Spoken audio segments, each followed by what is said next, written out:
Video पसंद आने की सूरत में स्कॉलर सेविजी को सब्सक्राइब कीजिए। वीडियो को लाइक और कमेंट करना मत भूलिए। आज मैं आपसे एक सवाल पूछूंगा कि क्या आपने कभी सोचा है कि अंडा वेजिटेरियन होता है या नॉन वेजिटेरियन? अपना जवाब देने के लिए कमेंट सेक्शन में जाइए और अपना जवाब लिखिए।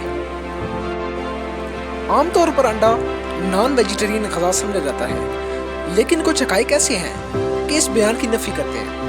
अगर हम नॉन वेज की तारीफ़ देखें तो गोश्त खाने वाला शख्स नॉन वेजिटेरियन होता है, लेकिन अंडे में ना तो कोई ज़िंदगी होती है और ना इसमें गोश्त पाया जाता है, लेकिन अंडा मुर्गी देती है।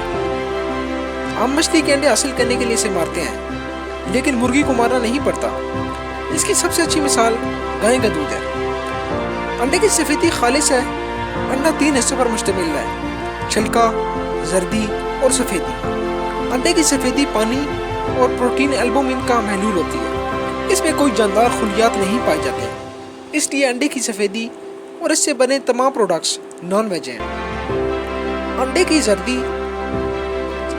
जर्दी का बड़ा हिस्सा चर्बी, कोलेस्ट्रॉल, प्रोटीन और पानी पर मुश्तमिल होता है, लेकिन क्योंकि गवर्नमेंट खुलियात की हदबंदी नहीं की गई, इसलिए जर्दी नॉन वेज में शामिल होती है।